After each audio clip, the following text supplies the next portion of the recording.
Hello antique fans, and welcome to my channel for another antique related video. This is Deanna from Vintage Touch Antiques.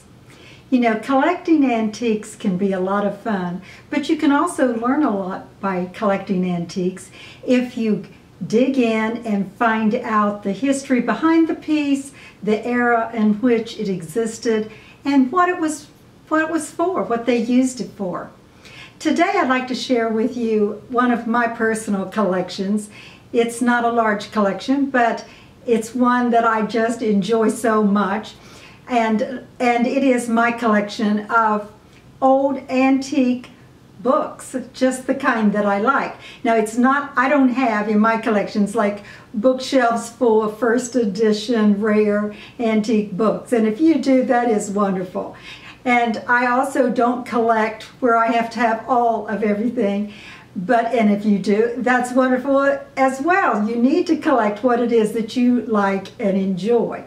But this collection is just a small collection of early books that I think evokes a very quaint mood. That's really what I go for when I collect. Something that I can use among my other home decor pieces that will also just bring about that old-fashioned feeling, I guess, and also to honor and pay tribute to those who lived before us. This collection I'm going to start by showing you is starting with my early school book collection.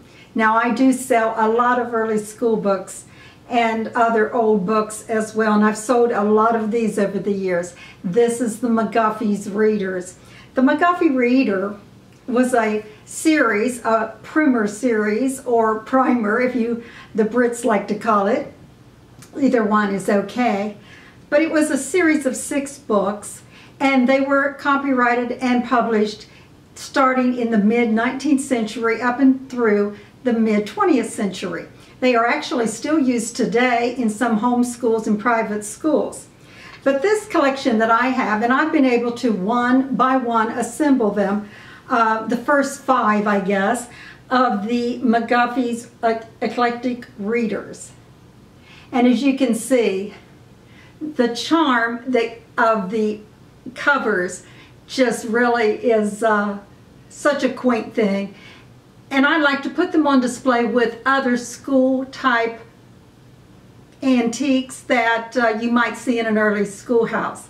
These evoke the mood or the idea that you might conjure up in your mind of a one-room schoolhouse where the little children had their slates that they wrote on and carried their little tin pails with their lunches.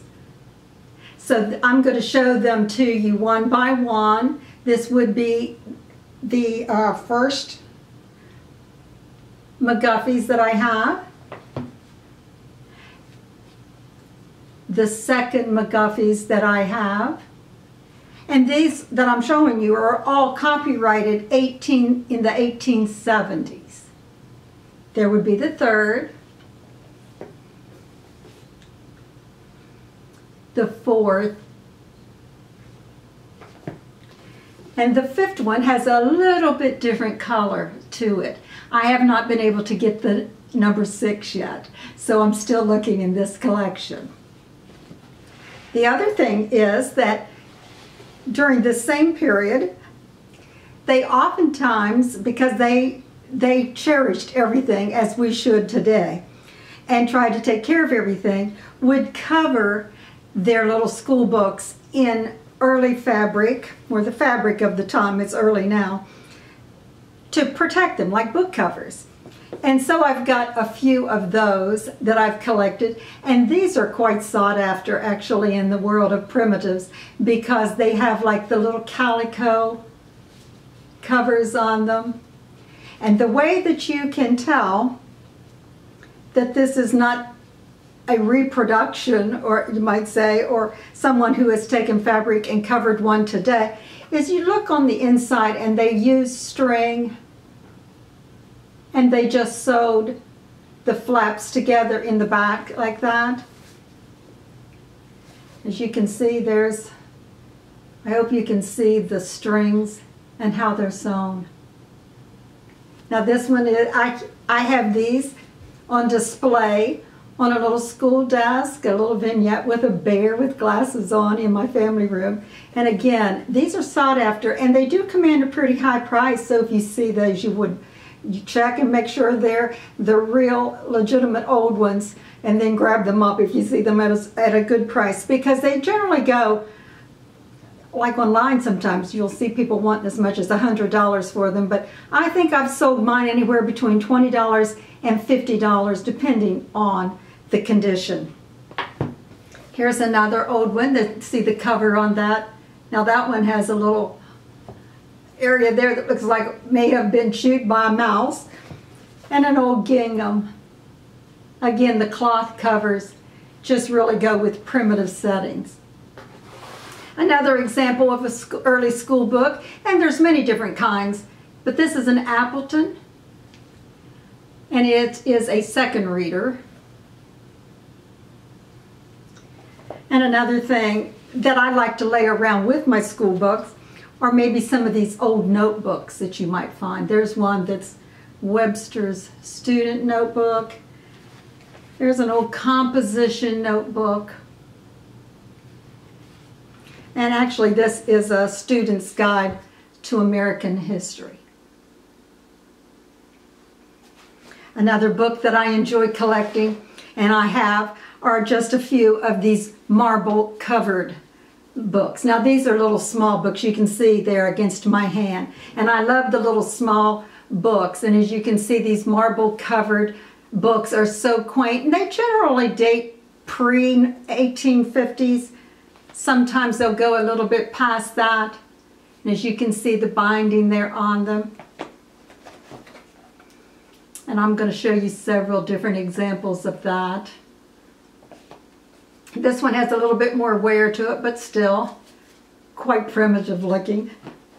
And here's even a blue colored marble backed one. These little books are generally religious nature, sometimes poems, something like that.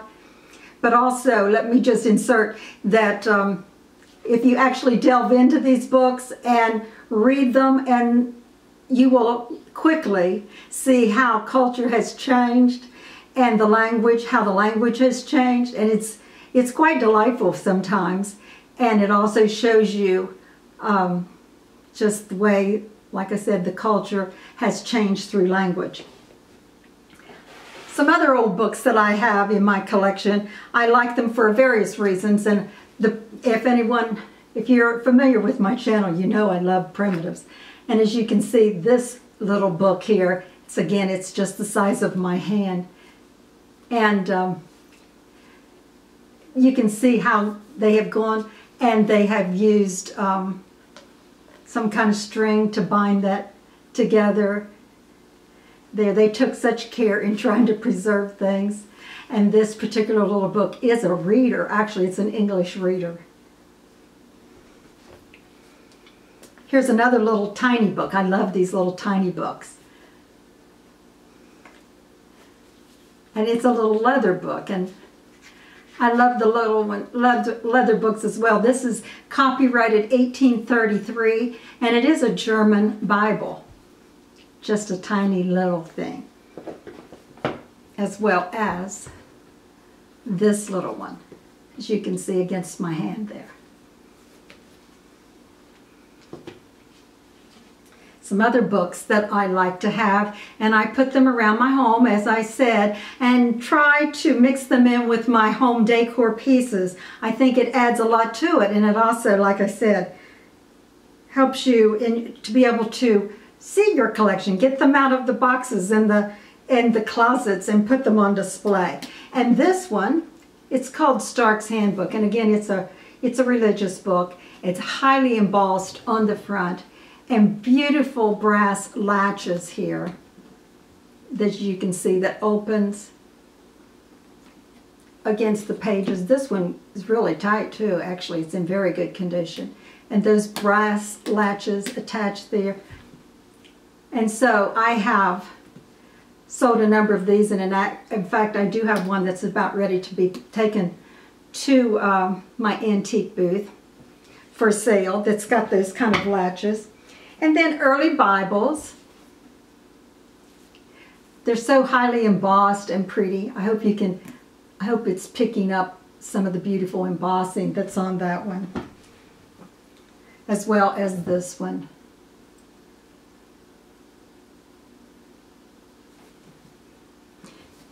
And then I also have a beautiful book, highly embossed, gold gilded with the pages, the edges, and this one is called The Life of Christ. And of course this book is a beautiful book, but the real beauty is on the inside if you read about the life of Christ. And this book sets at the entry of our home. It defines who we are and our faith in Christ. And it just is a wonderful, it makes a nice addition to the home decor. And before I close, I'd like to just show you quickly some of the books that you may find in on my online store. And I will put the links below to the aisle, that's the book aisle, and to my web page that has the book album, where I have some featured items there, which are books that I may have for sale. But of course I do have a book nook in my antique booth, my Vintage Touch antique booth, that's located in Antique Crossroads, Hagerstown, Maryland. So you may want to check that. And these are these old antique books that I've shown you today, but I also have a pretty large collection of Victorian storybooks that are children's storybooks, which will be another video all by itself. So on my web page, or on my online store in the book department, some of the books that I have. Now this McGuffey's Reader, it's copyrighted 1920s. It's in very good condition. It's in my online store for sale currently, at least. And they've tried to preserve the artistic nature of the cover, which I really think is really nice. Another book that you would find, or the type that you would find in my online store, here's an old speller. And incidentally, you can find the McGuffeys in spellers as well. And then I have a couple of books. They're 1920s, and they're the New Education Readers, book 3 and 4. And there's a lot of different kind of early textbooks and things that you can find that you might enjoy collecting. I also sell a lot of these early books to teachers because it helps them to connect with their profession and the teachers that taught before them. I apologize for that little blurb there because my battery just decided to die, so I had to stop and change it. But what I want to say is, I hope you can find something that you enjoy collecting. It doesn't have to be books, it could be anything, but just get into it, discover the history behind it, and put it out where you can see it so you can enjoy it. And in fact, I've got all of these books out that I showed you, and so I'm at the end of this video, if you'll just hang on, I will have a slideshow of some still photos showing you how these books are presented in my home in various ways. So before I conclude this video, let me just invite you to visit me at Antique Crossroads. I have the Vintage Touch Antique booth, which is located in the 3rd row on the left side of the mall. Just look for the large Vintage Touch sign that hangs in the back of my double space booth. Also, I'll have below in the description of the video the links to my web page, as well as my online store and social media sites. And I will link the book aisle to my online store, as well as that album that's on my web page, in case you want to just check out the books. And finally, I would just love to have you subscribe if you haven't already.